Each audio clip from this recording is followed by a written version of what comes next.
আগামী 10 জুন মালদায় আসছেন রাজ্যের মুখ্যমন্ত্রী শুভেন্দু অধিকারী। প্রশাসনিক সূত্রে জানা গিয়েছে, এই সফরে মালদা একটা গুরুত্বপূর্ণ প্রশাসনিক বৈঠক করবেন মুখ্যমন্ত্রী। বৈঠকে মালদা, উত্তর দিনাজপুর, দক্ষিণ দিনাজপুর, মুর্শিদাবাদ জেলার প্রশাসনিক আধিকারিকদের নিয়ে আলোচনা হওয়ার কথা। পাশাপাশি 4 জেলার জনপ্রতিনিধি, বিধায়ক, সাংসদ এবং বিরোধী রাজনৈতিক দলের জনপ্রতিনিধিদের উপস্থিত থাকার সম্ভাবনা রয়েছে, যদিও সরকারিভাবে এখনো বৈঠকের নির্দিষ্ট স্থান ঘোষণা করা হয়নি।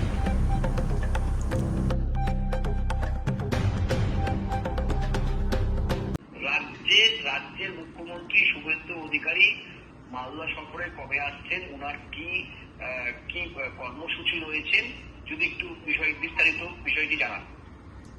আমাদের রাজ্যের সম্মানীয় মুখ্যমন্ত্রী মাননীয় শুভেন্দু অধিকারীজি সব রাজ্যের সমস্ত জেলায় জেলায় তিনি বৈঠক করছেন, জেলার সমস্ত নির্বাচিত জনপ্রতিনিধি এবং আধিকারিকদের নিয়ে। এটা আমাদের মালদাতে আগামী 10 তারিখে তিনি যাবেন, 12টার সময় বৈঠক হবে। 4 জেলার সমস্ত জনপ্রতিনিধি যারা আছেন, উত্তর দক্ষিণ দিনাজপুর, মালদা এবং মুর্শিদাবাদ, এই 4টা জেলার সমস্ত জনপ্রতিনিধি এবং সেখানকার আধিকারিক যারা রয়েছেন, ডিএম সহ, তাদের নিয়ে বৈঠকটা করবেন। সেটা সরকারি একটা হচ্ছে প্রশাসনিক বৈঠক আছে, তো বৈঠকের ডিটেল সরকারি হবে, সেটা তারা বের করবেন। তো আমি খুবই কৃতজ্ঞ, ধন্যবাদ জানাই আমাদের রাজ্যের মাননীয় মুখ্যমন্ত্রীকে।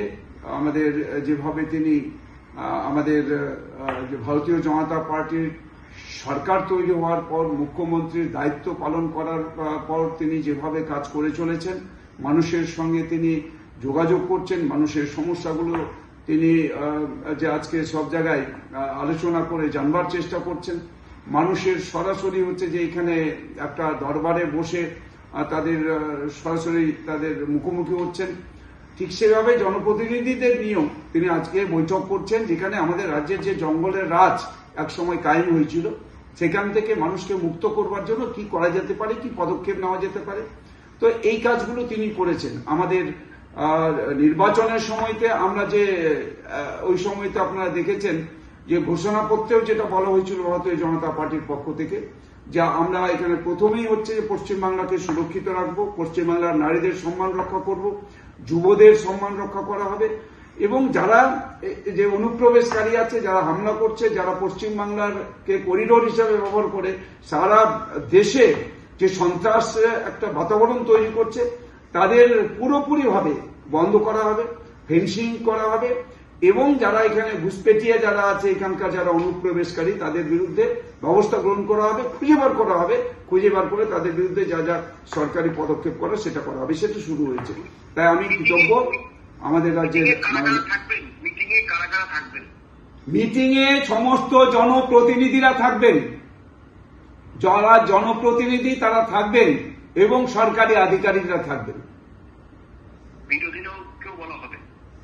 কোনো বিরোধী বলে থাকবে না এখানে, সব বিরোধী এবং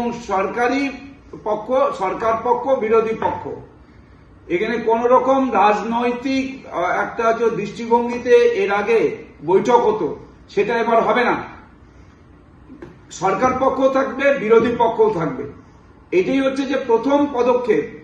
এটাই আজকে আমি ধন্যবাদ জানাই আমাদের রাজ্যের মাননীয় মুখ্যমন্ত্রী সম্মানীয় শুভেন্দু অধিকারীকে, যে আজ তিনি কোন রকম যে দুটো দল, দুটো ভাগ, রাজনীতির একটা হচ্ছে যে ভাগাভাগি, এই সমস্ত এবার তিনি করছেন না, সবাই একসঙ্গে থাকছেন এবং সবার কথা শুনছেন।